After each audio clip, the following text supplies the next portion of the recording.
ডোমজুর গ্রামীণ হাসপাতালে আশা কর্মীদের উদ্যোগে রক্তদান শিবির অনুষ্ঠিত হলো। হাওড়ার ডোমজুর গ্রামীণ হাসপাতালে আশা কর্মীদের উদ্যোগে অনুষ্ঠিত হলো এক স্বেচ্ছায় রক্তদান শিবির। এই অনুষ্ঠানে উপস্থিত ছিলেন হাওড়া জেলার মুখ্য স্বাস্থ্য আধিকারিক সহ স্বাস্থ্য দপ্তরের অন্যান্য আধিকারিক এবং বিশিষ্ট ব্যক্তিবর্গ। আশা কর্মীরা জানান, এই প্রথমবার তারা নিজেদের উদ্যোগে রক্তদান শিবিরের আয়োজন করেছেন। এই উদ্যোগে তারা অত্যন্ত আনন্দিত এবং গর্বিত। তাদের কথায়, মায়েদের ও সাধারণ মানুষদের পাশে থেকে স্বাস্থ্য পরিষেবা পৌঁছে দেওয়াই তাদের প্রধান দায়িত্ব। সেই মানবিক দায়বদ্ধতা থেকেই এই রক্তদান শিবিরের আয়োজন করা হয়েছে। আয়োজকদের দাবি, শিবিরের মোট ৭৫ জন রক্তদাতার নাম নথিভুক্ত হয়। শুধু আশা কর্মীরাই নন, তাদের পরিবারের ছেলেমেয়েরাও এই মহৎ উদ্যোগে অংশ নিয়ে রক্তদান করেছেন। আশা কর্মীরা জানান, মানুষের সেবাই তাদের মূল লক্ষ্য। আগামী দিনেও সমাজের কল্যাণে আরও বেশি জনমুখী ও মানবিক উদ্যোগ নিয়ে সাধারণ মানুষদের পাশে থাকার অঙ্গীকার করেছেন তারা। আপনারা দেখছেন H+ সিটি নিউজ।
কর্মীরা তাদের রক্ত দিয়ে মুমূর্ষু রোগীদের প্রাণ বাঁচাবার উদ্যোগ নিয়েছে, কি বলবেন? এর থেকে মহতী আর কাজ হতেই পারে না। সামাজিক কাজের মধ্যে সব থেকে বড় কাজটা যেটা স্বাস্থ্য দপ্তরের কর্মীরা আমরা চাই, আজকে আশা কর্মীরা সেটাই করে দেখালো। আমার সমস্ত কৃতজ্ঞতা হতে জন্য আছে। আজকে তো আশা কর্মীরা করলেন, কি বলবেন? এই তো আশা কর্মীদের তো বলছি তো, আশা কর্মীরা একেবারে প্রত্যন্ত জায়গায় কাজ করে।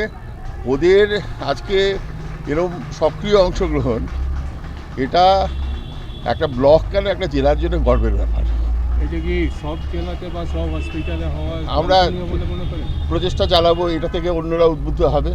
রক্তের একটু প্রয়োজনীয়তা বলে রক্তের প্রয়োজনীয়তা মানে সব জায়গায়, এমার্জেন্সিতে, মেজর সার্জারিতে, মায়েরা যখন ওই পোস্টপার্টাম হেমারেজ বলে একটা ব্যাপার আছে, জন্মের পরে যে ব্লিডিং ফিডিং হয়, পোস্টপার্টামের আগেও হয়, অ্যান্টিপার্টাম হেমারেজ হয়, অ্যাক্সিডেন্ট তো প্রচুর হয়। আমাদের এত বড় একটা রাস্তা আছে, মানে ব্লাডের চাহিদা অলমোস্ট আমাদের জেলা হাসপাতালের ব্লাড ব্যাঙ্কে রোজ 45 থেকে 50টা ইউনিট লাগবে। সুতরাং সেটা আমাদের সামার সিজনে একটুখানি আমাদের ক্রাইসিস হয়, কিন্তু সেটা আমরা কাটিয়ে উঠি এইভাবে ভলান্টারি ব্লাড ডোনেশনের থ্রুতে। সাব সেন্টারের আশা।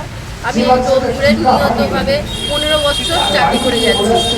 এত সুন্দর একটা অনুষ্ঠান, যে একটা রক্ত দিয়ে, একজনকে রক্ত দিয়ে আরেকজনকে বাঁচানো, জাতি ধর্ম নির্বিশেষে আমরা যে হাতে হাত দিয়ে এই ডোমজুর ব্লক দেখিয়ে দিতে পেরেছি, এই সমস্ত মানে আমাদের পশ্চিমবাংলা কি আমাদের ভারতবর্ষকে দেখিয়ে দিয়েছি। আশা একটা গ্রাস রুটের লেভেলের হয়েও কত দূর তাদের মানসিকতা কত দূর পৌঁছাতে পারে, একমাত্র শুধু আশাই পারে। যে এই ব্রত নিয়েছে, মানব জাতির সেবা করার ব্রত, সেটা দেখিয়ে দিতে পেরেছে ডোমজুর ব্লক। আজকে প্রত্যেকটা ডোমজুর ব্লকের প্রতিনিয়ত উপর থেকে নিচু পর্যন্ত যে সমস্ত লোকগুলো আছে আমাদের সাহায্য করেছে, তাদের আমার আন্তরিকভাবে অভ্যর্থনা জানিয়ে ধন্যবাদ তাদের জানাচ্ছি। ঠিক আছে, নাম বলুন আপনার। আমার নাম বলে দিয়েছি প্রথমে, সাহারা খাতুন, আমি ডোমজুর ব্লকের আশা।